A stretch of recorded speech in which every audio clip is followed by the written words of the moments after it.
안녕하세요. 반갑습니다. 유수아입니다. 예. 오늘도 제가 돌아왔습니다. 여러분들의 편안한 숙면을 위해서. 네, 오늘은 또 오래간만에 나폴리탄 괴담 알아보는 시간으로 돌아왔습니다. 나폴리탄 괴담이라고 하면은 약간의 기괴한 느낌이 드는, 뭔가 조리에 맞지 않는 것 같은 느낌이 주는 그런 기괴함이 주된 괴담이다, 이렇게 말씀드릴 수가 있을 것 같습니다. 그래서 오늘은 또 어떠한 기괴한 나폴리탄 괴담들이 있는지 한번 알아볼 건데요. 지금 여러분들께서 보고 계시는 이 사이트는 DC 인사이드 나폴리탄 괴담 갤러리입니다. 여기에서 많은 추천수를 받았거나 혹은 제가 흥미롭게 읽은 이야기들을 여러분들에게 소개해드리고 있습니다. 시작하기에 앞서서 모든 글들은 원 저작자분들에게 영상 제작의 허가를 받고 그 다음에 제작하는 것이다. 그렇기 때문에 저작권에 관련된 부분은 신경 쓰지 않으셔도 된다는 말씀 드리면서 오늘도 한번 시작해 보도록 하겠습니다. 오늘의 첫 번째 이야기는 바로 이것입니다. 꼭 읽어주세요. 부탁드립니다. 라고 하는 이야기네요. 한번 읽어보죠. 꼭 읽어주세요. 부탁드립니다. 매우 중요한 사안입니다. 12월 3일 12시 11분. 점심을 먹고 평소대로 메일함을 열자 눈길을 끄는 제목의 메일 하나가 눈에 들어왔다. 제목만 보면 딱 봐도 광고나 사기성 메일 같지만 클릭해보는 것만으로는 별 문제 없겠지? 나는 별 생각 없이 메일을 클릭했다. 꼭 읽어주세요. 부탁드립니다. 매우 중요한 사안입니다. 정말 억울한 일을 겪어 땡땡님께 제보합니다. 제 말을 증빙할 자료도 모두 가지고 있습니다. 들어보시면 후회하지 않으실 겁니다. 정말입니다. 관심 있으시면 연락 주세요. 010 땡땡땡땡 땡땡땡땡. 나는 유튜버다. 얼굴에 가면을 쓰고 이슈가 되는 사건들에 대해서 이러쿵 저러쿵 떠들어대는 영상들을 본 적이 있는가? 나도 그들 중 하나다. 사람들은 우리 같은 유튜버들을 속칭 사이버 레카라고 부른다고 한다. 소위 말해 어그로가 잘 끌리는 주제를 찾아 하루 종일 인터넷 커뮤니티만 돌아다니는 게 우리 같은 족속들의 일상이기도 하다. 하지만 드물게 메일을 통해 흥미로운 제보가 들어오는 경우도 있기에 유튜브 정보란에 항상 메일 주소를 기재해 놓았다. 그럼에도 불구하고 메일로 욕지거리나 써보내는 머저리들이 대부분이었고 가뭄에 콩나듯 광고 문의가 들어올 뿐 수확은 거의 없다시피 했다. 당황스러웠다. 이게 뭐지? 신종 광고인가? 아니면 머저리들을 낚아먹으려는 사기 수법인가? 하지만 사이버 레카로서 이런 흥미로운 기회를 놓칠 수는 없었다. 나는 마음을 굳게 먹고 업무용 핸드폰을 집어들어 메일에 쓰여진 전화번호로 전화를 걸었다. 3번 정도 연결음이 울렸고 어떤 남자가 전화를 받았다. 여보세요? 아, 네, 안녕하세요. 땡땡입니다. 메일 주신 분 맞으신가요? 잠시 동안 정적이 흐른다. 어, 여보세요? 메일 주셔서 전화 드렸습니다. 안녕하세요. 네, 맞습니다. 제가 메일을 보냈습니다. 아, 네. 혹시 어떤 일이신지 말씀해 주실 수 있으실까요?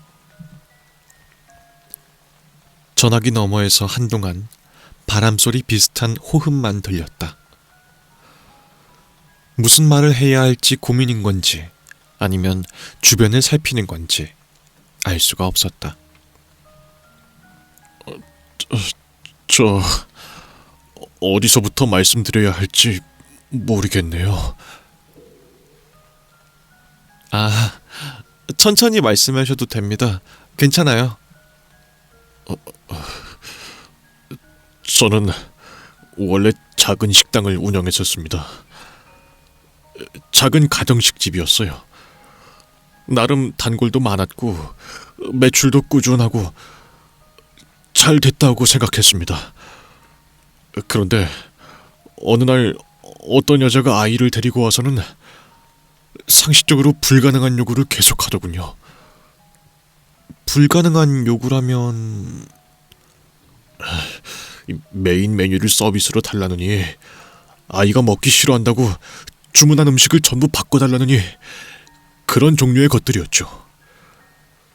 저도 처음엔 이해하려고 했습니다. 그냥 지나갈 일이라고 생각했어요. 그런데 그 여자는 계속해서 저를 괴롭혔습니다. 그 남자가 말을 이어갈 때마다 나는 무언가 서늘함이 목덜미로 스며드는 느낌을 받았다. 감정이 비어있는 듯하면서도 너무 오래 끓여서 증발된 분노가 바닥에 늘러붙어 있는 그런 느낌. 그 여자가 동네에 소문을 냈습니다. 사장이 아이 손님을 차별한다, 상한 음식을 판다, 이런 말도 안 되는 이야기들을요. 사람들은 그걸 곧이곧대로 믿더군요. 그 뒤는 이미 내 머릿속에서 어느 정도 그림이 그려졌다. 리뷰 테러, 지역 맘카페, 과장된 유포. 사이버 레카드 사이에선 진짜 하루가 멀다 하고 다루던 레퍼토리였다. 가게가 망했습니다. 그는 담담하게 말했다. 그렇군요. 힘드셨겠네요. 뭐 안타깝지만 이 정도는 흔하디 흔한 레퍼토리였다. 분명 안타까운 사건이긴 하지만 이 정도로는 돈이 되질 않는다. 그게 끝이 아닙니다. 얼마 지나지 않아 전 처음 보는 여자에게 성폭행 누명을 뒤집어 쓰게 됐습니다. 나는 무의식적으로 고개를 들었다. 이거다. 이거 돈이 될지도 모른다. 나는 감정을 숨긴 채 담담하게 말을 이어갔다.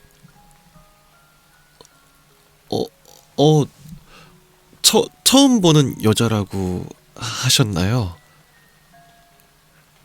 네. 일면식도 없었습니다. 그런데도 제가 그 여자를 모텔로 끌고 갔다고 주장하더군요. 처음 경찰에서 연락이 왔을 땐 전화가 잘못 걸려온 줄 알았습니다. 식당이 망했어도 마음을 다잡고 열심히 회사에 다니고 있었는데 아무도 저의 결백을 믿어주지 않았습니다. 약혼녀와도 파혼했습니다. 전부 무너졌죠. 말끝이 갈라지는 것도 아니고 격앙되는 것도 아니다. 그저 기계처럼 쓸쓸하게 흘러가는 문장이었다. 그래서 더 무거웠다. 그런 일이 있었군요. 그래서 결심했습니다. 복수하기로요. 드디어 그 단어가 등장했다.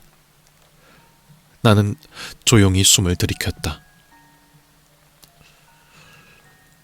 어젯밤 두 사람을 죽였습니다. 그 말이 나오는 순간 방 안의 온도가 실제로 떨어진 것처럼 느껴졌다.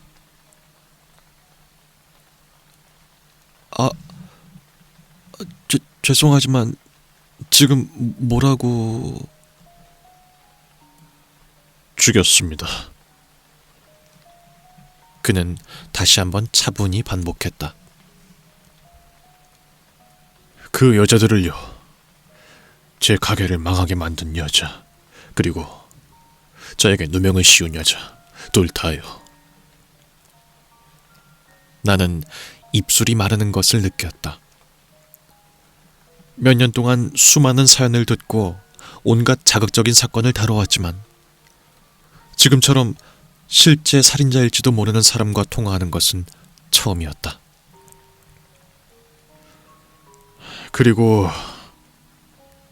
그가 덧붙였다.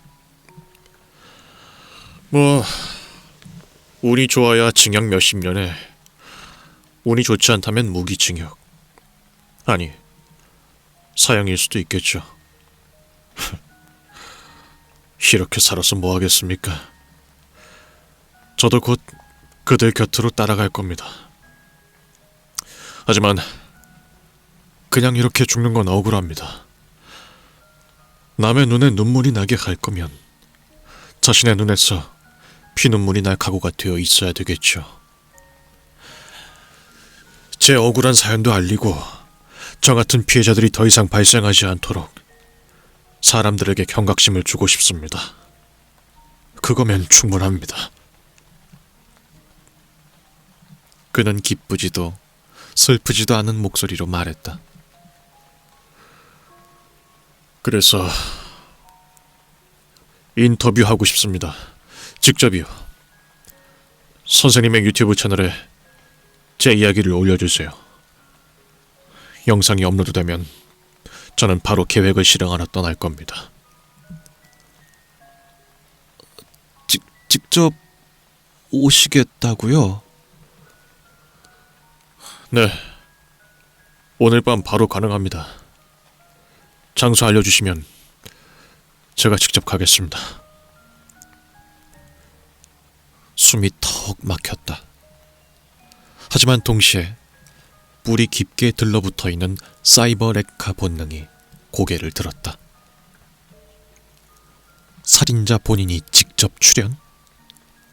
세상 모든 유튜버가 목을 빼고 기다릴 콘텐츠였다.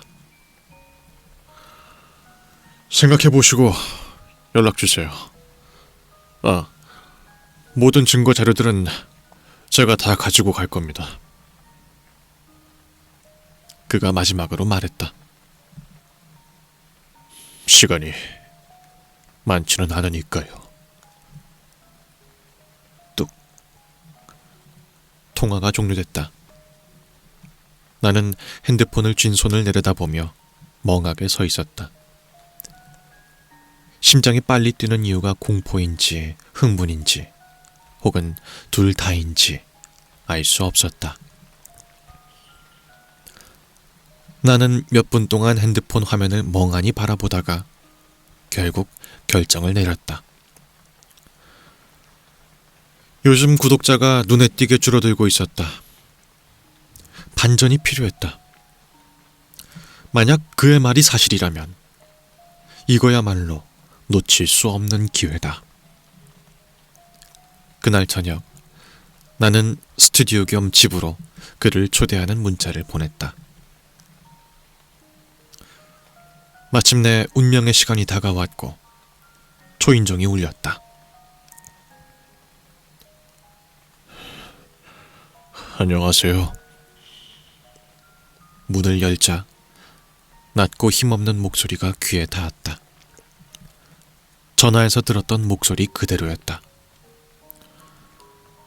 그는 검은 패딩을 입고 있었고 얼굴은 예상보다 훨씬 평범했다. 뉴스에서 나올 법한 살인범의 얼굴을 상상했지만 그는 그냥 피곤한 회사원처럼 보였다. 네, 들어오세요. 나는 의식적으로 밝은 말투를 유지했다. 그는 무표정한 얼굴로 집안을 둘러보며 조용히 걸어 들어왔다. 그는 소파에 조용히 앉았다. 집안은 난방을 틀어두었는데도 왠지 온도가 조금 낮아진 것 같았다. 말없이 주변을 둘러보는 그의 시선이 이상하게 느릿느릿했다.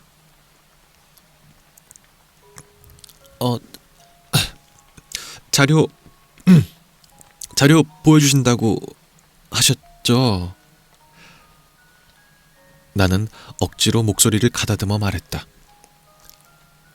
그는 천천히 고개를 끄덕이며 백팩을 열었다.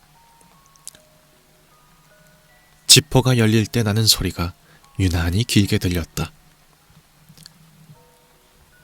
투명 파일 몇 개가 테이블 위에 놓였다. 첫 장을 넘기는 순간 설명하기 어려운 기분이 들었다. 사진 속 얼굴은 분명 처음 보는 사람인데 이상하게도 어딘가에서 본 적이 있는 듯한 느낌이 들었다. 뉴스? 커뮤니티? 어디에서 했을까? 왠지 모르게 낯이 익었다. 나는 페이지를 넘겼다. 사진 속 사람은 점점 더 야위어 갔고 마지막 페이지는 흐릿하게 번져 있었다. 물에 젖은 건지 누가 일부러 문질렀던 건지 모를 얼룩이 있었다.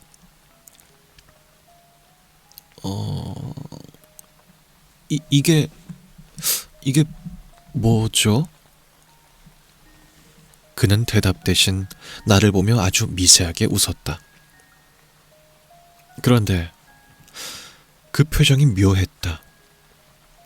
기쁜 것도 아니고 비웃는 것도 아니고 그냥 오래된 결론에 다다른 사람의 표정.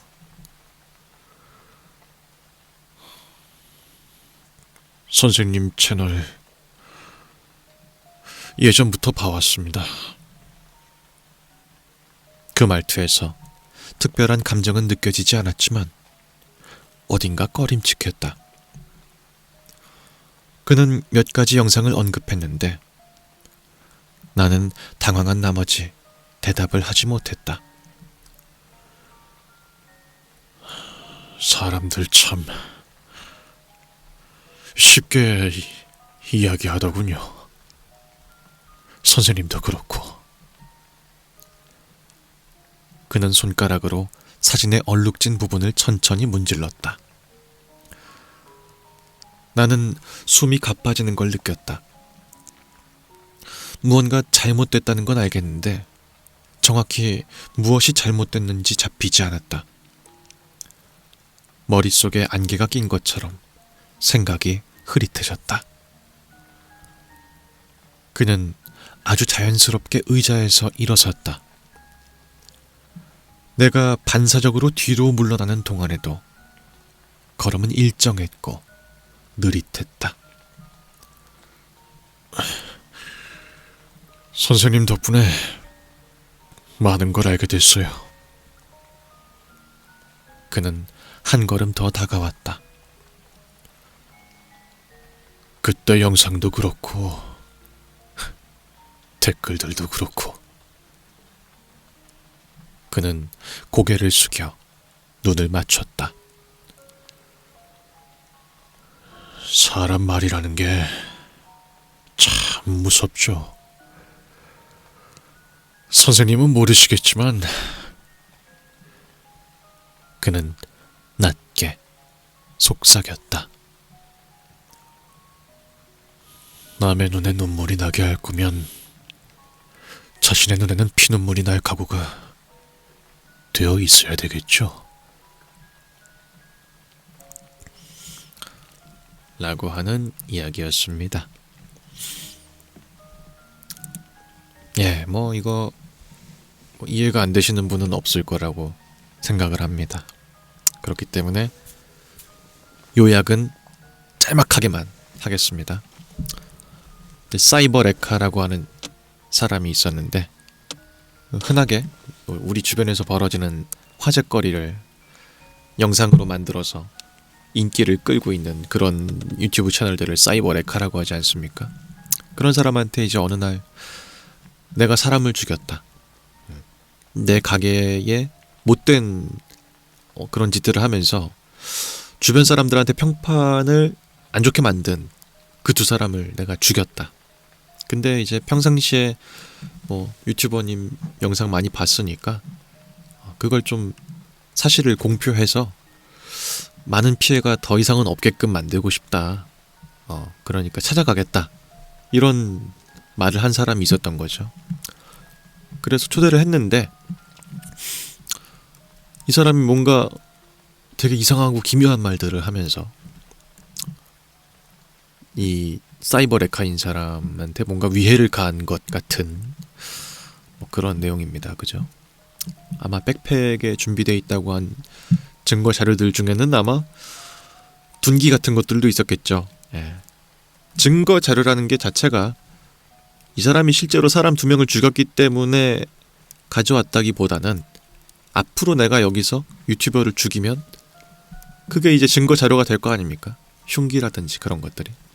그러니까 증거 자료를 갖고 왔다는 게 결국은 살인 무기를 가져왔다. 뭐 이런 뜻으로도 해석할 수 있을 것 같습니다. 그죠? 왜 갑자기 이 사람이 유튜버를 이렇게 위해를 가한 걸까? 라고 생각하면은 이제 이 사람이 강조한 말이 있죠. 남의 눈에서 눈물이 나게 할 거면 자기 눈에는 피눈물이 날 각오가 되어 있어야 된다. 이 말이 이제 결국은 자기네 가게에 와서 뭔가 안 좋은 말을 퍼뜨린 그 사람의 말을 이 유튜버가 퍼뜨렸던 거겠죠.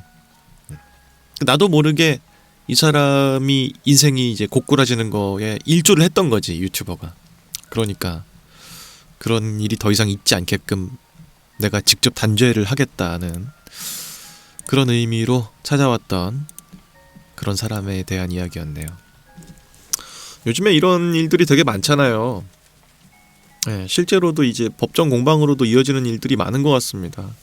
유튜버는 또 특성상 정보 공개라든지 이런 것들이 이제 국내 기업이 아니다 보니까 개인정보 보호 같은 거를 되게 더 두텁게 받잖아요.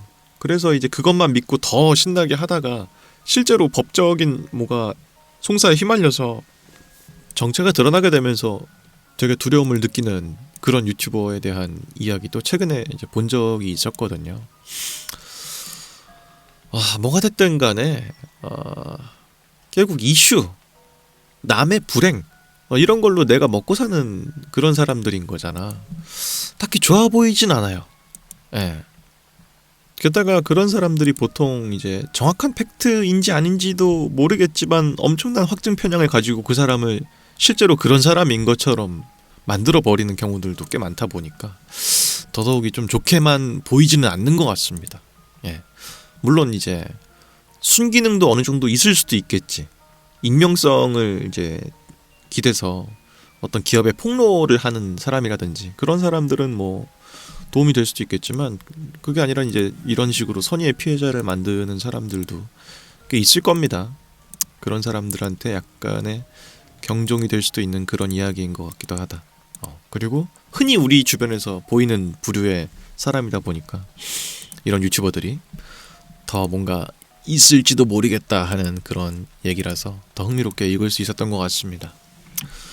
빌드업이 상당히 이제 정직하고 다른 나폴리탄류의 괴담들에 비해서는 알기 어려운 글은 아닙니다만 정석적인 괴담의 형식을 가지고 있는 것 같다 하는 생각이 들어서 저는 개인적으로 굉장히 재미있게 읽은 글 중에 하나입니다. 네, 여튼 좋은 글이었고요. 다음 두 번째 이야기도 소개해드리겠습니다. 자, 그리고 이어지는 두 번째 이야기는 바로 이것입니다. 자유의지라고 하는 이야기네요. 한번 읽어보죠. 당신은 자유의지를 가지고 있습니까? 완전한 본인의 의지로 해당 게시글을 클릭한 것이 맞습니까? 정말 당신은 본인의 의식 그대로, 의지대로 선택한 것입니까? 당신에겐 그 어떠한 의지도 없습니다. 당신의 가족도, 친구도, 그 어떠한 선택도 할 수 없습니다. 당신이 선택이라고 여기는 모든 행위는 결국 뇌 안에서 뉴런이 만들어내는 전기화학적 신호일 뿐입니다.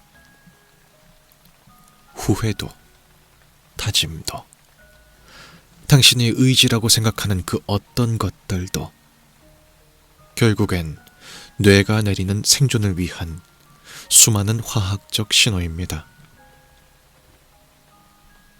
당신은 아무것도 아닙니다. 특별한 존재도, 먹이사슬의 꼭대기도, 포식자도, 그 무엇도 아닙니다.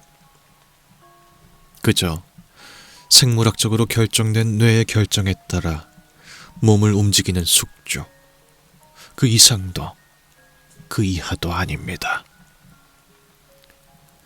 사실 몸의 움직임도 당신이 하는 것이 아닙니다. 당신, 아니, 우리는 대체 뭘까요? 영화 속에서나 보는 정신조종, 환각. 과연 우리는 다를까요? 라고 하는 이야기였습니다. 예, 철학적인데요. 예, 짧지만 임팩트가 강력하다. 사실은 여기 쓰여있는 게 어느 정도 맞는 걸지도 몰라요. 예. 왜냐면은 저희는 나름 동물 중에서 많이 진화한 고등 동물이다 라든지 역사를 배우고 또 앞으로 부가가치가 높은 것들을 하면서 남들과 소통하고 돈을 벌고 자신만의 꿈을 이루고 이런다는 점에서 어떻게 보면은 자유의지를 갖고 있는 동물이라는 생각을 하기도 하지만 저는 사실 평상시에 이런 생각을 많이 했던 것 같아요. 그러니까 인간이라는 것이 어떻게 보면은 결론적으로는 유전자의 어떤 깊게 박힌 어떤 거에 따라서 행동을 하고 말고를 정하고 뭐 이런 것들이 정해져 있는 생명체일 뿐 아닌가 하는 생각? 왜 이기적 유전자 뭐 이런 거라든지 그런 내용을 보면은 우리의 몸은 그냥 어떻게 봤을 때 유전적 정보를 품고 있는 그냥 하나의 고깃덩어리일 뿐이다 뭐 이런 식의 말들이 책에 나오기도 하거든요. 그러니까 이제 우리의 꿈이고 뭐고 나발이고 그런 걸 다 차치하고 우리는 그냥 동물이고 동물로서의 가장 큰 근본적인 목적은 종의 유지고 나의 번식이고 그런 거란 말이죠.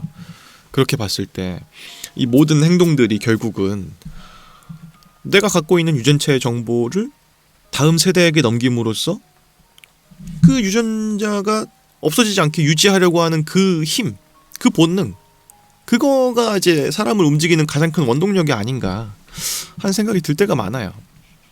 그렇기 때문에 여기 적혀 있는 것들이 그다지 틀린 말 같진 않다. 예.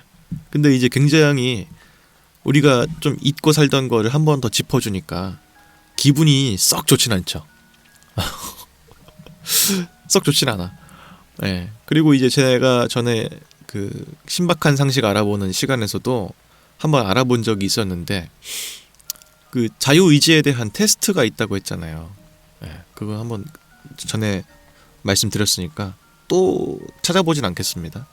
어쨌든 우리가 뇌에서 사고를 해서 뇌에서 생겨진 그 전기 신호 흐름이 몸을 움직이는 것보다 몸이 움직이는 게 조금 미세하게 빨랐다라고 하는 그 실험이 있었다고 했잖아. 그렇기 때문에 실제로 우리가 생각한 대로 움직이는 게 맞는가? 라는 거에 대한 의구심을 갖게끔 한다는 그런 실험이 있었거든요. 그거가 사실이라면 어떻게 보면 모든 일들은 전부 결정되어 있는 거야. 제가 지금 이 말을 하는 것도 제 의지가 아닐지도 모르죠. 어떻게 보면 내가 뇌에서 생각하고 내뱉어야지 하는 것보다 말이 먼저 나오는 걸지도 몰라. 그러니까 그런 식의 사고의 흐름으로 본다면 우리는 결국 자유의지라는 것이 있는가? 그냥 정해진 대로 행동하는 생명체가 아닌가? 그런 이야기인 것 같습니다. 그리고 이제 가족이라든지 주변 친구들 이런 것도 선택할 수 없는 것도 맞잖아요. 네. 태어나줬으니까 어쩔 수 없이 그걸로 살아가는 거야. 친구들도 마찬가지. 내 주변에 있는 애들이니까 어쩔 수 없이 친해진 거죠. 네. 그걸 다루고 있는 영화가 이제 유전이라고 하는 영화가 있습니다. 네. 전에도 말씀드렸지만 아리에스터 감독의 유전. 가족이 가장 무서운 이유는 내가 선택할 수가 없다는 것이다. 그게 주된 공포 영화거든요. 그건 맞는 것 같아요. 여기 써 있는 게 다 맞는 말인 것 같아. 그래서 제가 더 이제 공감되는 거는 저는 이제 이 나폴리탄 괴담 갤러리에 들어가면은 항상 거의 다 읽어봐요. 어떤 글들이 있는지. 그러니까 이제 이런 글들도 그냥 읽어보는 거야. 눌러서. 근데 이제 거의 한 자의반 타의반 그냥 이제 글이 있으니까 눌러보고 이런 식이었단 말이야. 그러다가 이제 이런 내용이 탁 나오니까 미친, 너무 공감되는데? 이런 생각이 들기도 했어요. 네, 그래서 여러분들한테 꼭 소개해드리고 싶었습니다. 네. 여러분들이 숏폼 보고 릴스 보고 아침에 일어나서 바로 회사 갈 준비 안 하고 카카오톡 뭐 재밌는 거 있나 막 보고 이런 게 정말 당신의 의지일지 아닐지 그거는 모른다. 네, 모릅니다. 우리가 원해서 하는 게 아닐지도 몰라요. 네, 아시겠습니까? 여튼 다음 이야기도 있습니다. 이어지는 세 번째 이야기는요, 바로 이겁니다. 하늘의 별을 다 샀더니 카드 막을 일이 걱정이다 라고 하는 글이군요. 한번 읽어보겠습니다.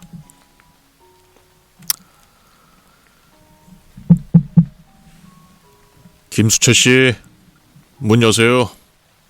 계신 거 알고 왔습니다. 불응하시면 강제로 열겠습니다. 열게요. 안 그래도 돈 없는데 수리비까지 낼 여력은 없거든요. 문을 열자 잿빛 정장을 입은 자가 서 있었다. 들어가도 되겠습니까? 제가 거절하면 돌아가실 겁니까? 남자는 꽤 풍채가 있었다. 그래, 이런 일을 하려면 덩치가 좀 있어야지. 남자는 가볍게 미소 짓곤 자연스럽게 집 안으로 들어왔다. 그가 식탁 의자에 앉자 의자가 신음을 흘렸다. 엄마가 물려주신 건데 저거. 미리 말씀드리지만 저 진짜 돈 없어요. 안 갚는 게 아니라 못 갚는 거예요. 기간을 조금만 더 주시면. 남자는 조용히 듣다가 내 말을 끊고 웃음을 터뜨렸다.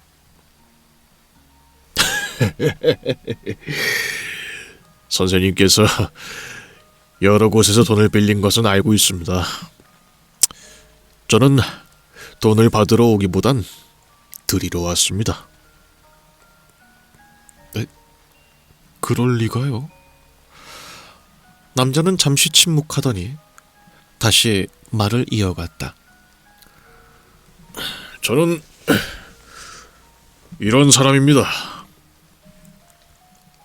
그가 재킷 안쪽 주머니에서 명함을 꺼내 건넸다. 주식회사 대신다상 대리 표용하. 어?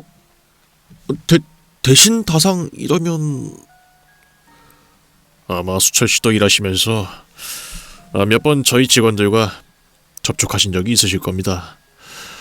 저희가 이쪽 업계에서는 유일무이한 조직이기 때문에 사적인 거래부터 국가기관에서 운영하는 부서에도 접촉하고 있죠.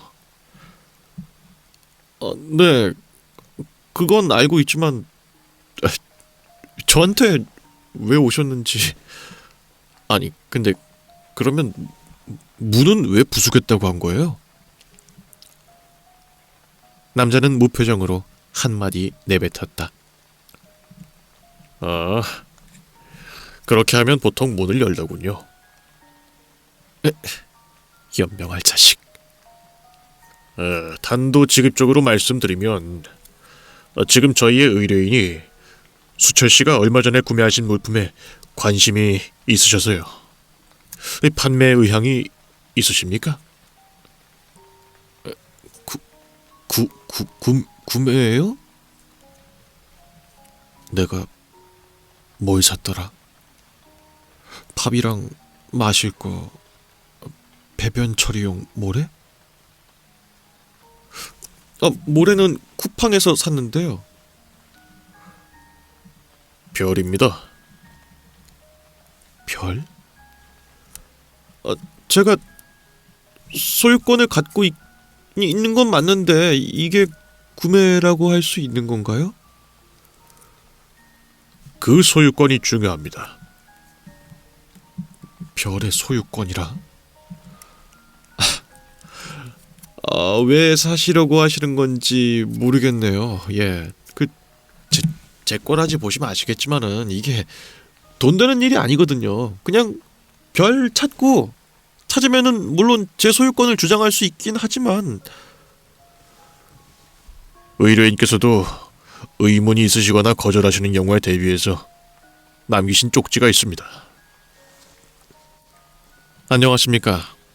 저는 청명기업 인사팀장 박성훈입니다. 별을 찾고 탐구하는 시대에 저희 그룹은 새로운 가능성을 찾았습니다. 선생님이 얼마 전에 찾으신 별에 저희는 관심이 매우 많습니다. 물론 해당 별 이외에도 찾으신 다른 별들과 이러한 별을 찾으시는 선생님의 재능에도 관심이 많습니다. 혹시 관심이 있으시다면 저희가 보낸 직원에게 말씀해 주십시오. 조만간 사무실에서 뵙기를 바라겠습니다. 최근 뉴스에서 본 적이 있다. 청명기업에서 나 말고도 다른 천체학자들이 발견한 별들의 소유권을 몽땅 사들이고 있다는 말을.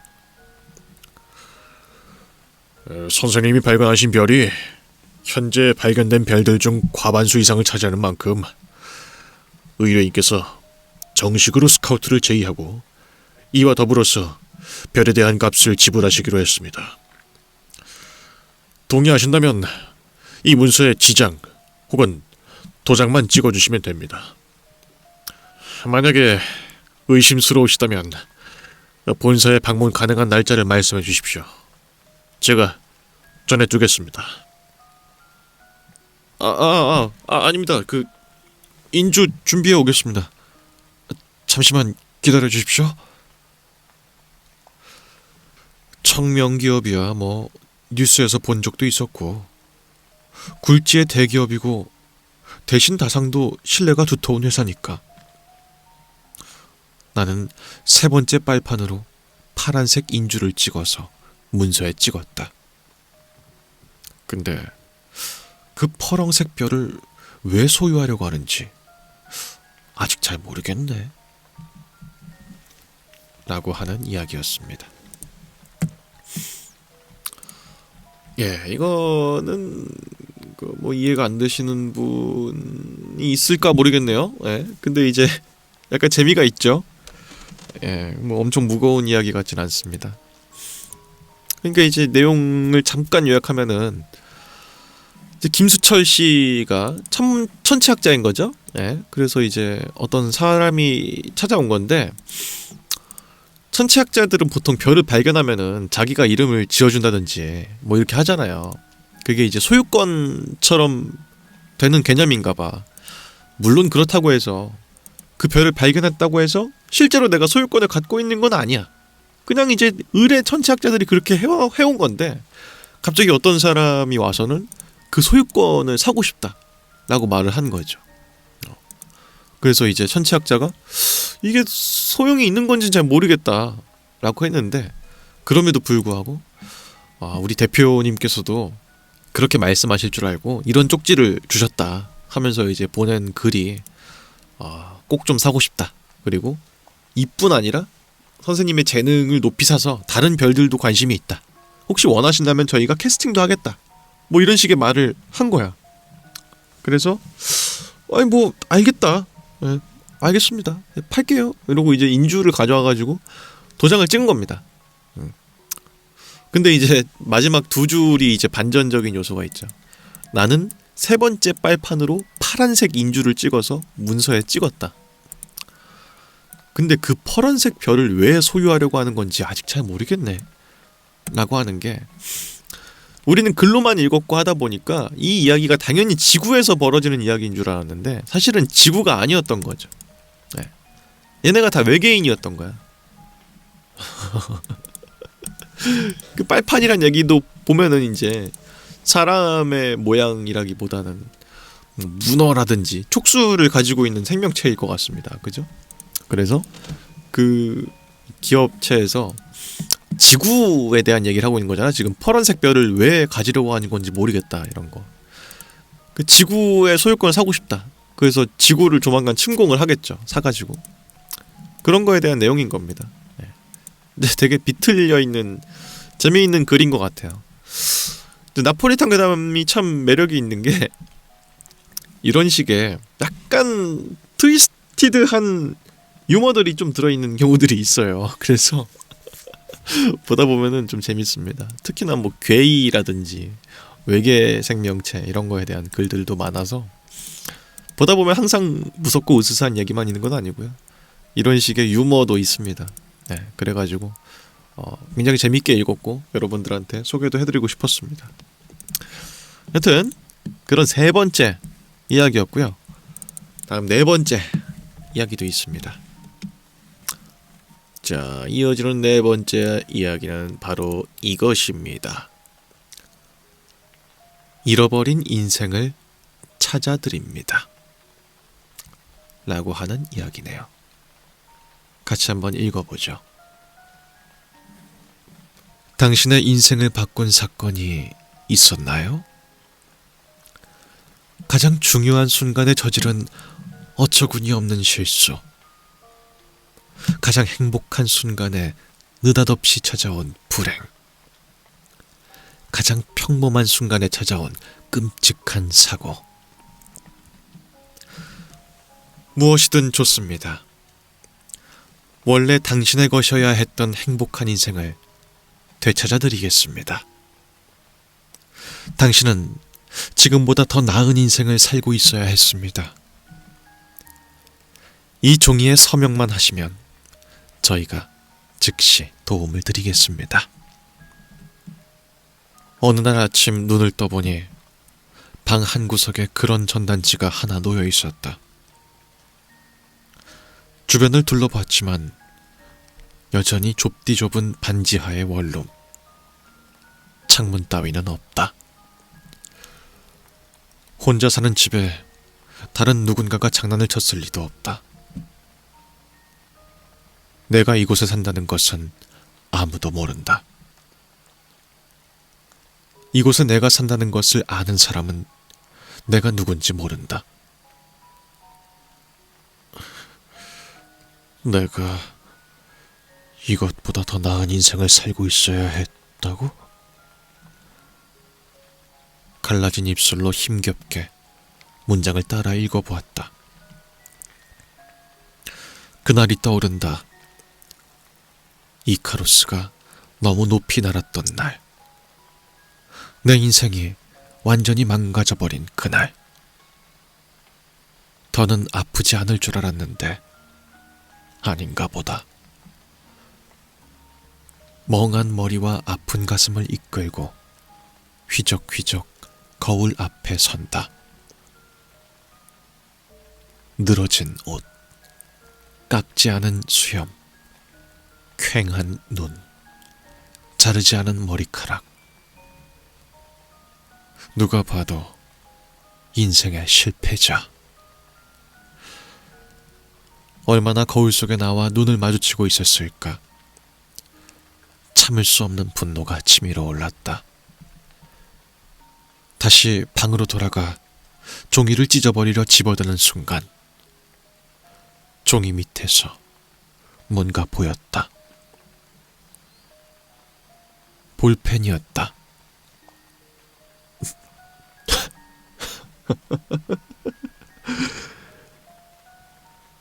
헛웃음이 나왔다. 이 장난을 준비한 게 무엇이든 누구든 아주 작정을 했구나. 집에 어떠한 필기구도 없다는 사실을 이미 알고 있다는 뜻이겠지. 이렇게까지 철저히 준비한 장난에 더는 화도 나지 않았다. 그 자리를 대체한 것은 자조감이었다. 이 장난에 어울려주자. 어색한 손놀림으로 펜을 잡았다. 이 종이에 서명한다고 무언가 바뀌리라 기대하진 않았다. 그저 아무 일도 일어나지 않은 뒤에 씁쓸함과 실망감을 안주 삼아 술을 마실 생각이었다. 그대로 종이에 서명을 하려는 순간 어지러움을 느꼈다. 종이에는 어느새 내가 한 적이 없는 내 서명이 남아 있었다. 이내 내가 무슨 짓을 저질렀는지 깨달았다. 극심한 공포와 구역질이 내 안에서 차오르기 시작했다. 나는 이 감정을 토해내기 위해 최선을 다했다. 그러나 어떤 말로도 내 심정의 만분의 1도 표현할 수가 없었다. 내가 잃어버린 것은 그런 것이었으니까. 아니, 어떤 말도 할 수 없었다. 내가 한 것은 그런 계약이었으니까. 어느새 종이는 사라졌고 나는 내 방을 나섰다. 처음 보는 여자와 친근하게 인사를 나누고 그녀와 식사를 마친 뒤 집을 나섰다.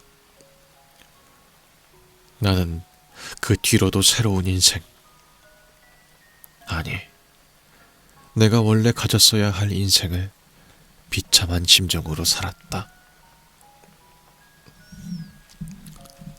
라고 하는 이야기였습니다. 예, 그러니까 이제 자취방 같은 반지하 집에서 혼자서 살고 있던 사람이 있었는데 어느 날 잠에서 깨고 나서 보니까 방 구석에 전단지가 놓여 있는 거죠. 거기에는 당신의 인생을 바꿀 만한 사건이 있었습니까? 뭐 어처구니없는 실수라든지 갑자기 찾아온 불행이라든지 끔찍한 사고라든지 무엇이든 간에 이 전단지에 서명을 하시면 당신이 원래 당신의 것이었어야 될 행복한 인생을 되찾아 드리겠습니다. 이렇게 써 있으니까 어이가 없는 거죠. 네. 내가 살고 있는 이 집에 이런 걸 누가 둘 만한 사람이 없는데 그리고 내용도 되게 말이 안 되잖아. 그러니까 이제 너무 열받고 화가 나는데 이제 그 단계를 넘어서니까 이제 약간 좀 헛웃음이 나는 거죠. 그래서 그래, 내가 써줄게 이름. 그리고 술이나 먹자.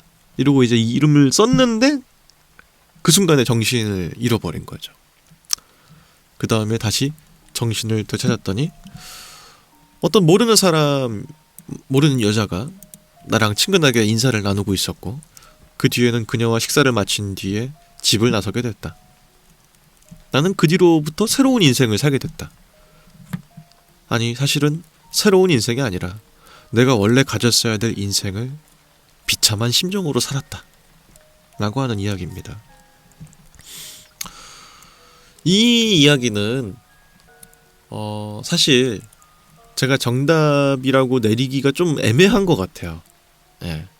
글이 가지고 있는 중의적인 내용의 분위기가 사실 정답을 하나라고 말하기가 좀 어려운 것 같습니다. 그래서 제가 생각한 몇 가지의 해석이 있는데, 첫 번째는 정말 이 내용 그대로인 거죠. 내가 어떤 실수 때문에 원래 어떤 여자랑 같이 평생을 살았어야 됐는데 못 살게 됐어. 그래서 혼자서 이제 반지하 방에서 남루한 차림새로 평생을 살아왔던 거지. 그러다가 내가 이 전단지에 서명을 했더니 원래 내가 살았어야 될 인생을 살게 된 거야. 그래서 갑작스럽게 그 방에서 나랑 원래 인생을 같이 했어야 될 여자도 갑자기 뿅 하고 나타나게 됐고, 그리고 이제 식사를 자연스럽게 하고 나는 그 집을 나서게 됐다. 그래서 이게 내가 원래 살았어야 될 인생이었는데 여태까지 내가 못 살았구나, 그런 생각이 드니까 비참한 마음이 든 거죠. 그렇기 때문에 남은 이 행복한 인생을 비참한 심정으로 살았다 라는 얘기처럼도 보이고, 두 번째 이야기, 제가 생각하기엔 두 번째 이야기가 좀 더 이 이야기가 실제로 하고 있는 얘기인 것 같은데, 앞에 이야기는 다 똑같아요. 원래 어떤 여자랑 살려고 했었는데 못 살게 된 거지. 그래서 혼자 반지하 방에서 평생 살고 있었는데 전단지에다가 이름을 쓰고 어떤 사람이 뿅 집에 나타나게 됐어. 여기까지는 똑같습니다. 예. 근데 그 뒤에 친근하게 인사를 나누고 그녀와 식사를 마친 뒤에 집을 나섰다. 그 뒤로 나는 남은 새로운 인생, 평생을 내가 원래 가졌어야 될 인생을 비참한 심정으로 살았다 라고 하는 건데, 내가 꿈꿔왔던 인생, 그녀와 같이 함께 평생을 사는 그 인생이 되게 꿈꿔왔지만 실제로 살아보니 비참한 거야. 좋지 않았던 거죠. 왜냐면은 모든 결혼 이야기 뭐 이런 것들이 행복하고 이런 것들도 있지만 생지옥을 겪고 있는 사람들도 있고, 실제로 그렇기 때문에 이혼이라든지 혹은 정말 극한으로 가면 살인사건이 벌어진다든지 그러기도 하잖아요. 결혼 생활이라는 게 누구든지 그걸 생각하고 결혼한 사람은 없을 거 아니야, 그죠? 근데 그렇게까지 치닫는 경우들도 있잖아요. 그러다 보니까 이 사람이 내려버린 그 결정이 잘못됐다는 걸 깨달은 거지. 그래서 비참한 심정으로 남은 평생을 살았다는 이야기인 것처럼도 보이거든요. 제가 보기엔 방금 설명드린 이 두 번째 이야기가 좀 더 본질적인 이야기인 것 같다는 생각이 들긴 하는데, 다음 세 번째 이야기일 수도 있을 것 같습니다. 세 번째 이야기, 전단지의 내용이 너무 이상하잖아요. 그리고 내가 살고 있던 이 반지하 방, 아무도 들어올 수 있는 사람이 없어. 이 상태에서 이런 전단지가 갑자기 생겼다는 것도 너무 뜬금없고 이상하잖아. 그래서 이 사람은 하나의 망상 같은 걸 한 거죠. 이런 전단지가 있으면 어땠을까? 라는 거. 그런 게 있으면 나는 서명을 할까?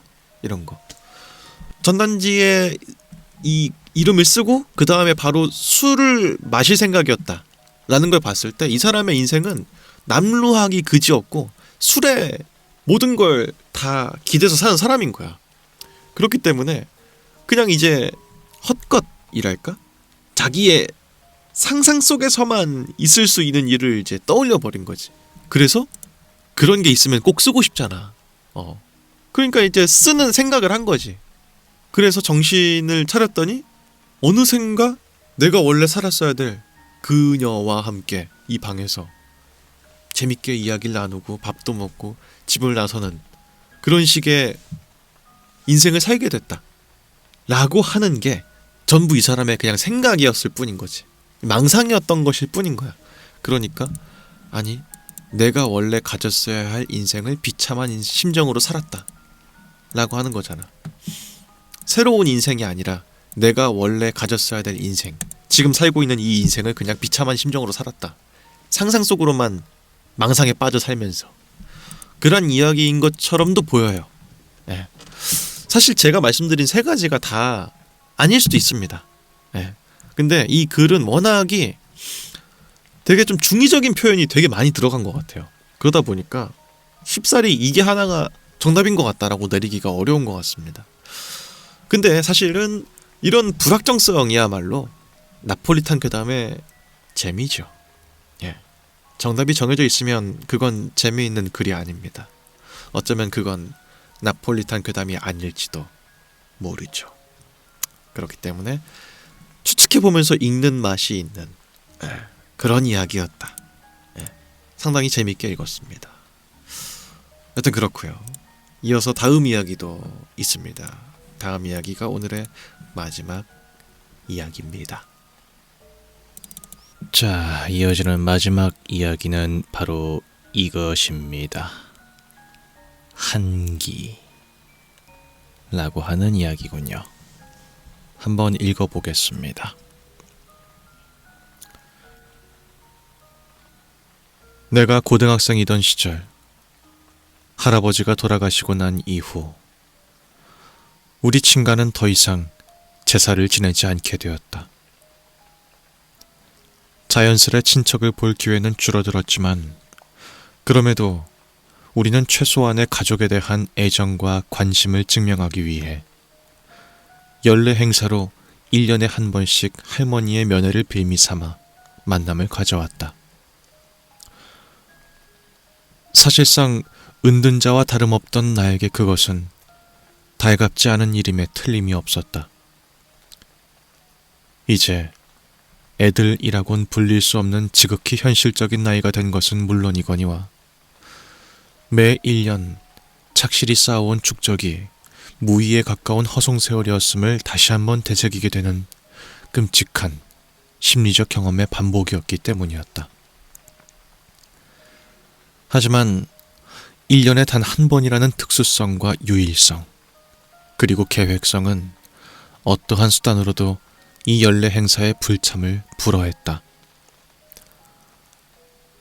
나도 들통났다간 오히려 죽는 게 나을지도 모르는 거창한 거짓말을 지어내어 이 연례 행사를 회피할 생각은 도저히 하려야 할 수가 없었다.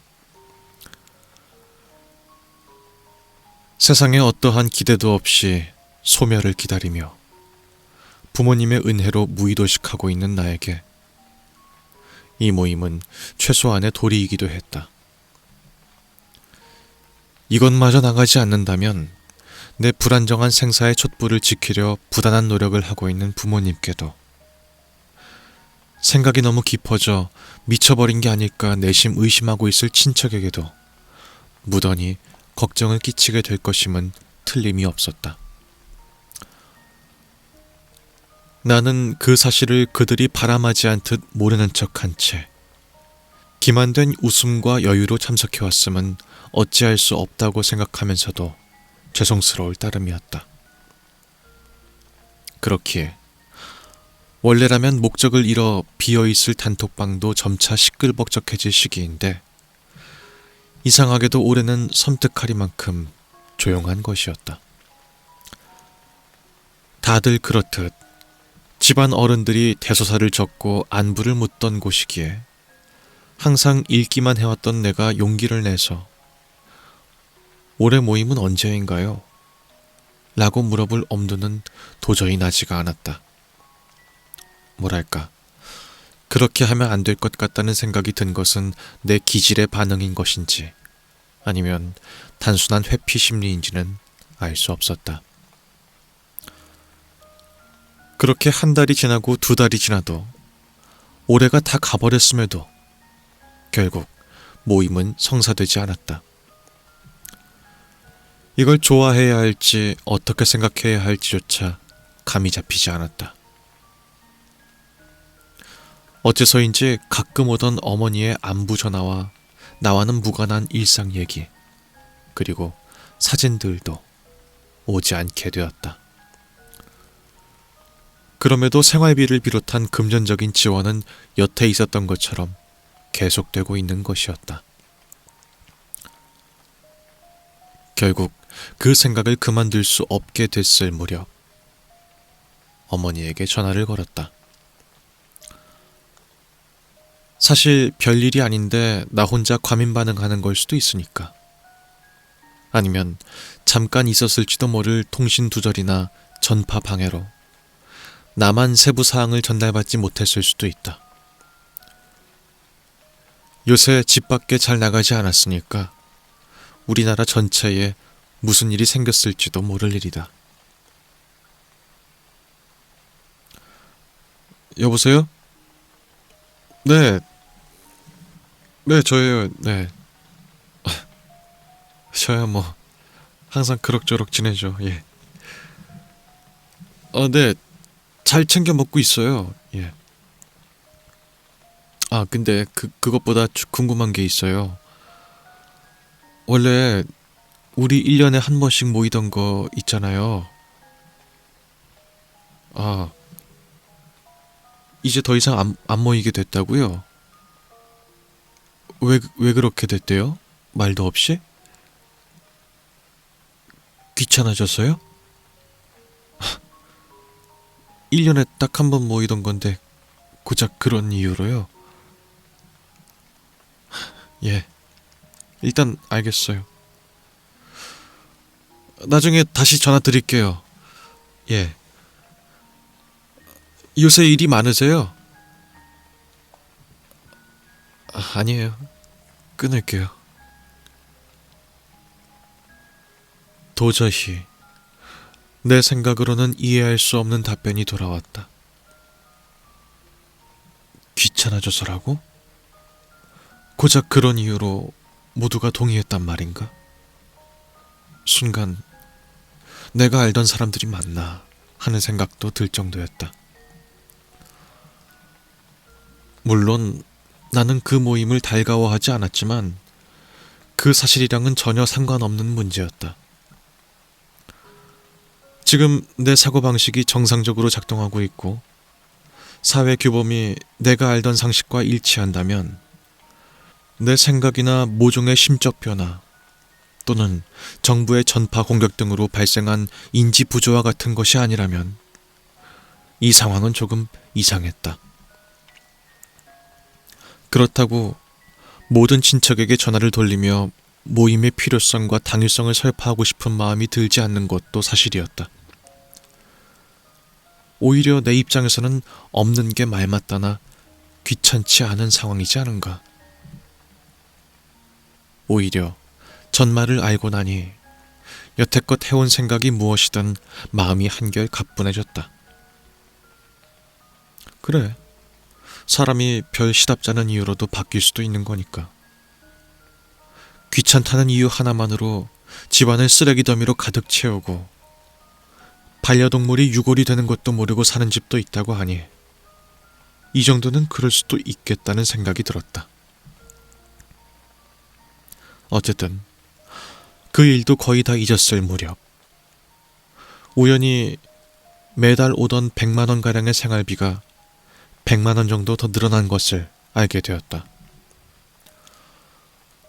원래도 쓰기에 부족함이 없던 금액인데 너무 과하다 싶어 어머니에게 전화를 걸었다. 전화가 걸리지 않았다. 요새 뜸했는데 또 시작인가? 주변인은 물론 가족조차 모르는 타인 명의의 중고폰으로 전화를 다시 걸어봤다. 여전히 전화가 걸리지 않았다. 상황이 점점 나빠지고 있다. 나는 불도, 컴퓨터도, 컴퓨터의 음악도, 게임기도, 수도도, 불도 켜놓은 채 도어락 건전지를 빼 조용히 수동 잠금 해제한 후 누구에게도 알리지 않고 몰래 새벽 5시쯤 밖을 나섰다. 버스 티켓은 현금으로 결제한다. 집으로 가는 동안 일체 전자제품은 금지. 가져온 책을 읽는다. 약 2시간가량 이어진 공간의 이동. 터미널에 도착하고 난 후부터는 걸어서 집에 갈 수 있다. 1층, 2층, 3층, F층, 5층. 그렇게 집에 들어가니 나는 당혹감을 감출 수 없었다. 한겨울임에도 현관문 이외에 빠짐없이 열려있는 창문과 어떠한 온방의 흔적도 느껴지지 않아 외부와 동일한 온도의 집안은 물론이거니와 평소 깔끔하기로 정평했던 집안이 헝클어진 머리, 알 수 없는 축축함, 그리고 어딘가 모를 위화감으로 가득 차 있던 것이었다. 핸드폰은 켜져 있는 TV 앞 거실 바닥에 반파되어 작은 망치 옆에 놓여 있었다. 아, 이래서 전화가 안 되던 거였구나. 괜한 기우였나? 생각하려던 찰나 예상치 못한 현관문 도어락 누르는 소리에 나는 소스라치게 놀라 소리를 질러버렸다. 원래라면 늘 주말 이 시간에 있을 핸드메이드 공방 수업에 참여했을 어머니였다. 이미 소리도 질러버렸으니 어쩔 수가 없다. 나는 애초부터 야단스레 집에 연락을 하고 찾아가던 스타일은 아니었으니까. 저녁한 날에도 별 연락 없이 그냥 집에 돌아와 컴퓨터로 밀린 뉴스를 찾아보던 사람이었다. 어머니도 이해해 주시겠지. 아, 오랜만이네요. 저야 뭐 항상 그렇잖아요. 예. 전화가 안 되길래 바닥에 못을 박다가 실수로 휴대폰을 쳐버리셨다고요? 하긴 폰도 오래 쓰셨으니까 바꾸시는 게 차라리 낫겠네요. 예. 아니요. 근데 좀 춥지 않아요? 저도 원래 추운 걸 좋아하고 잘 견디긴 하는데 그래도 이건 좀 그렇네요. 예. 오늘 공방은 안 가셨어요? 귀찮아졌어요? 저도 뭐 별로 그런데 나가는 걸 좋아하는 스타일은 아니었으니까. 엄마 닮았나 보죠 뭐. 아니면 엄마가 나를 닮았든지. 그냥 해본 말이에요. 예. 어쨌든 전 가볼게요. 예. 그리고 생활비가 더 들어온 것 같던데요. 돈은 많을수록 좋은 거 아니냐고요? 그렇죠? 아니요, 그럴게요. 뭐 돈이 어디 가는 건 아니니까요. 예. 별일은 아니었던 것 같다. 요새 사소한 일에 너무 신경 쓰는 걸까? 하지만 사람은 잘 자야 제대로 된 생각이 되는 것 같다. 살던 집에 돌아와 도어락 메탈부에 건전지를 갖다 대 기능을 회복하고 방에 들어와 혹시 내가 나가 있던 동안 무언가 바뀌지 않았는지 유심히 살펴보았다. 수도는 여전히 켜져 있었는데 불도 꺼져 있고 컴퓨터도 꺼져 있고 게임기도 꺼져 있고 불도 꺼져 있었다. 그리고 방바닥은 이상한 물기로 축축했다. 방 공기도 어딘가 불쾌하고 싸한 냄새가 나는 것 같았다.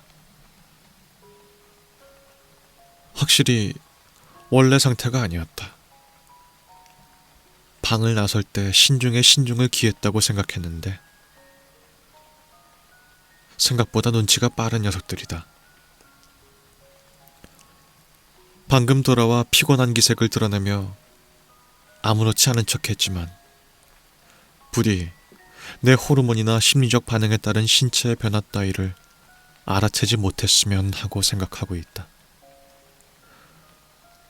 그냥 자연스럽게 행동하자. 전자기기에 물이 들어갔을 때는 완전히 마를 때까지 동작시키지 않으면 괜찮다고 들었다. 책은 좀 젖었지만 읽을 수는 있으니까. 태연하게 있으면 나를 어떻게 할 수는 없을 거야.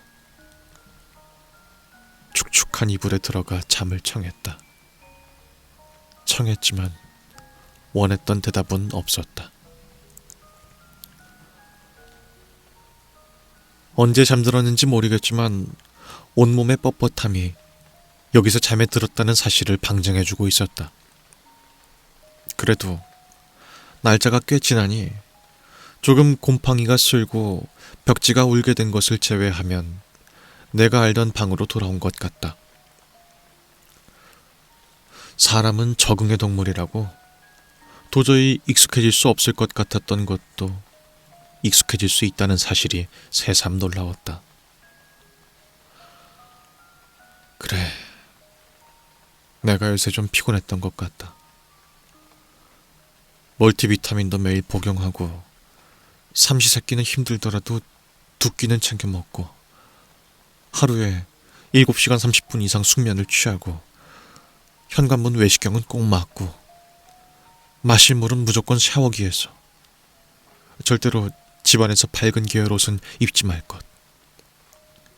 생활비는 300만 원이니 훨씬 여유가 있다. 300만 원이라고? 언제부터?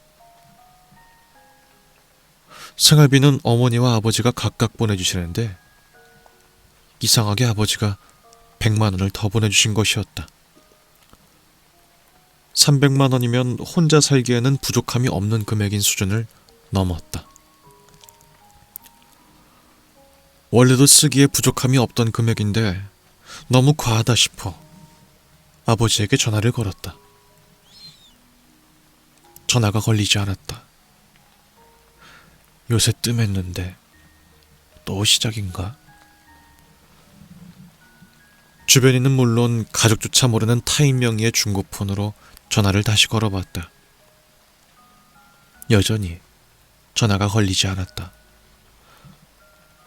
뭔가 기시감이 들지 않았나? 아버지, 어머니, 아버지의 어머니, 할머니. 생각이라는 것은 참 신기하다. 의식의 흐름은 아무런 관계가 없어 보이는 것으로 흘러가기 마련이니까. 잊고 있었던 할머니를 뵈러 외지의 요양병원으로 향했다. 이번에는 집안을 그때처럼 둔 것에 더해 현관문 앞에 쓰레기를 버리던 중 우연히 엎지른 것처럼 위장한 금색 원판형 압정을 약 80개 정도 흩뿌려 두고 나왔다. 내 알리바이에 대한 완벽한 위장이자 방어의 일환으로서 기능해 줄 것이다. 면회 중 할머니는 많이 조셨다. 물론 나이도 많으시지만 예전 같지 못하신 모습에 살짝 침통해졌다. 90에 가까운 나이이지만 정신이 약간 오락가락하시고 거동이 많이 불편하신 점을 제외하면 내가 알던 그 할머니의 모습과 별반 다르지 않아 더욱 가슴이 아프게 느껴졌다.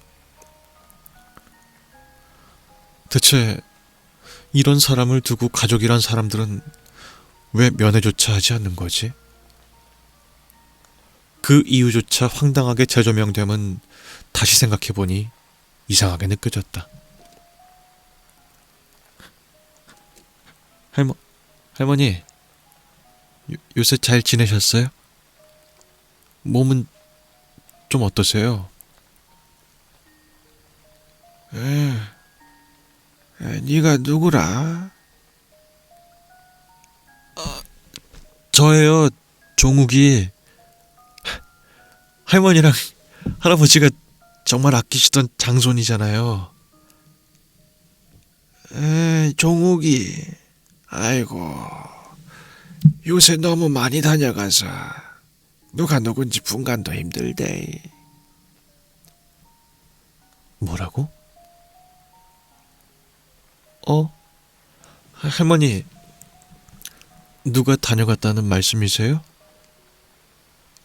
저 말고도 온 사람들이 있었어요? 아, 영호, 순임이, 신혜, 종찬이, 종수, 혜미, 그들을 포함한 도합 11명의 사람들. 그 사람들은 내 가족이다.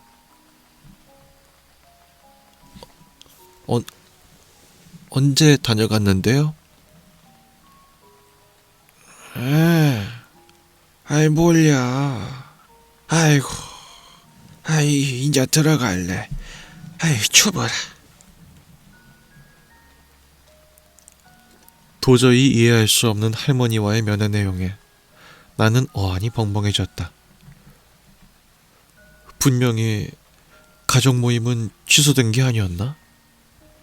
나 몰래 만나고 있었던 거야? 아니, 그것보다 할머니가 제정신으로 한 말이란 보장도 없다. 하지만 만약 그게 아니라면 어떡하지? 나는 어딘가 섬찟한 마음에 급하게 아버지에게 전화를 걸려다가 핸드폰을 한번 떨어뜨릴 뻔하기까지 했다.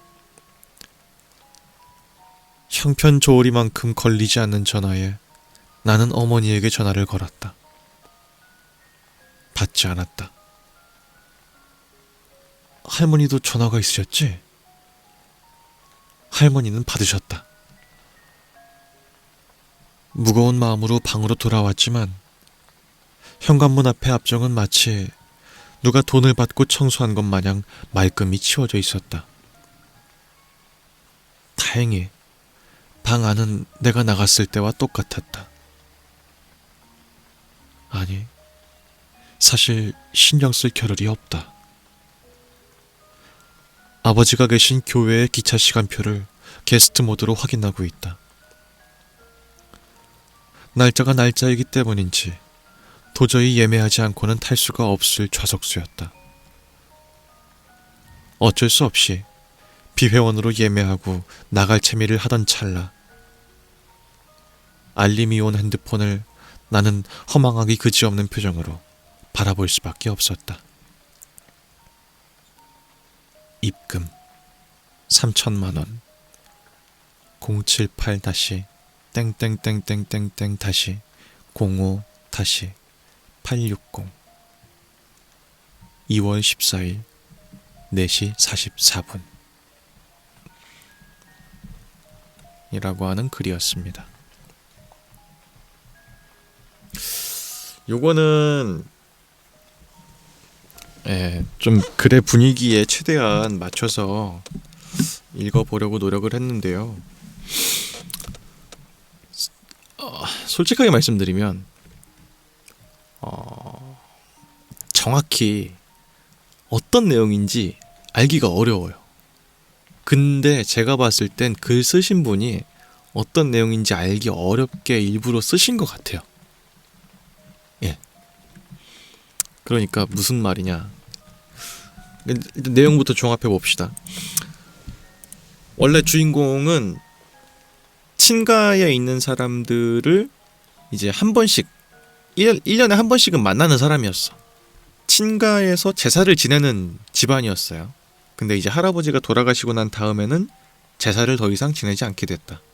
대신에 남아 계시는 할머니가 있는데 할머니가 요양병원에 있으니 제사 지낼 겸 만났던 가족들이 할머니의 면회 겸해서 1년에 한 번씩은 꼭 만나는 집안이었던 거야. 그죠? 화자는 이제 뭐 직업이든지 뭐 이런 게 전혀 안 나와 있습니다. 나이도 심지어 안 나와 있죠. 그치만 뭐가 됐든 가족들한테 떳떳한 상태는 아닌 것 같아. 아마 백수라든지 뭐 그런 거일 수도 있을 것 같습니다. 부모님한테 생활비를 받고 있다라고 하는 대목이 있는 걸 봤을 때요. 근데 이제 어느 날부터는 친척들끼리 이렇게 1년에 한 번씩 모이는 할머니 면회를 하지 않는 거야. 그거에 대한 이제 알림 이런 것도 안 오고 그러니까 무슨 일이 있었나 하는 생각이 들어서 이제 어머니한테 연락을 취해봤는데 어머니가 전화를 안 받는 거야. 그러니까 이상하다는 생각이 들어서 어머니의 집, 그러니까 본가에 한번 가보게 된 거죠. 그랬더니 휴대폰도 깨져 있고 뭐 한기가 엄청 냉랭하게 집안에 이렇게 감돌고 있고, 아마 그런 거 봤을 때 집안이 되게 이상하게 되어 있는 상태였던 거죠. 근데 그런 집안을 이제 화자가 부모님한테 어떤 연락도 없이 그냥 집에 한번 몰래 가봤던 거인 거죠. 그죠? 그러다가 이제 집에 나가셨던 어머니가 주인공을 만나게 되면서 이제 얘기를 좀 나누게 되는 장면이 나옵니다. 이제 주인공은 물어보고 싶었던 게 있잖아. 왜 더 이상 할머니 면회 때문에 1년에 한 번씩 모이는 그걸 안 하냐 물어봤더니 엄마가 귀찮아졌기 때문에 안 하기로 했다, 이런 말을 하는 거야. 그러니까 이제 화자는 어안이 벙벙하잖아요. 겨우 그런 이유로 1년에 한 번씩 만나는 그걸 안 하겠다는 게 이상하다는 생각이 들어서, 좀 그렇지만 뭐 그럴 수 있겠다. 왜냐면 누구든지 간에 귀찮다는 이유로 중요한 걸 미루는 사람들도 있으니까 그럴 수 있겠다 생각을 한 거죠. 근데 이제 원래 평상시에는 100만 원씩 어머니 아버지한테 각각 받았던 생활비가 300만 원으로 늘어난 거야. 그래서 왜 이게 돈이 더 들어온 것 같다 말했더니 어머니가 돈이 많이 들어오면 더 좋은 거 아니냐, 이런 식으로 말한 거죠. 그러니까 화자가 할 말이 없어. 뭐 그렇긴 하죠. 예, 그냥 가볼게요. 예, 별일 없습니다. 이러고 다시 집에 돌아온 겁니다. 그 다음에는 이제 할머니가 불현듯 떠오르게 돼서 할머니를 찾아가게 된 거예요. 예, 그랬더니 이제 할머니가 약간 치매 증상도 있으시고 하니까 정상적인 뭐 할머니 면회를 했다고 할 수는 없지만 어쨌든 간에 뭐 대화를 하게 된 거야. 그 상태에서 할머니가 이런 말을 한 겁니다. 최근에 가족들이 다 왔다 갔다. 11명쯤 되는 친척들이 다 왔다 갔다는 거지. 그러니까 주인공은 더 이제 이해가 안 가는 거지. 아니 분명히 안 했을 텐데, 그런 얘기를 안 나눴는데 다들 왔다 갔다고? 이상하다. 혹시 할머니가 치매 기운이 있어가지고 나한테 잘못 말씀하신 것인가? 이런 생각을 한 거죠. 여튼간에 그런 생각을 하면서 집에 돌아오고 있었어. 근데 어머니의 대답만으로는 약간 성이 안 찼는지 이제는 아마도 따로 살고 있을 것으로 추정되는 아버지 집에 한번 가보기로 한 겁니다. 그래서 기차표를 예매했다. 근데 그 상태에서 휴대폰에 알람이 왔는데 3천만 원이란 돈이 입금됐다고 이제 온 겁니다. 이러고 이야기가 끝나는데, 그 내용이 이해가 안 가는 것들 뿐이야. 전부 다. 네. 그리고 여러분도 다 들으셨지만 중간에 써있는 행동들, 화자의 행동들이 이해가 안 되는 게 너무 많죠. 그죠? 예를 들어서 집 밖에 나가려고 하는데 수도를 다 켜놓고 불 켜놓고 다 켜놓고 나가. 마치 누가 집에 있는 거인 거를 꾸며내려고 하는 것처럼. 그리고 도어럭에 건전지도 빼놓고 새벽 5시에 몰래 나간다든지, 다시 집에 들어올 때는 도어럭 그거 아시죠? 9V짜리 건전지 밑에 대고 하면은 건전지가 없는 상태에서도 도어럭 누를 수가 있거든요. 그런 식으로 집을 들어간다든지 하는 게 정상적인 상태가 아니잖아. 그리고 이제 보시면 중간에 이런 대목이 나오거든요. 버스 티켓은 현금으로 결제한다. 집으로 가는 동안 일체 전자제품은 금지. 가져온 책을 읽는다.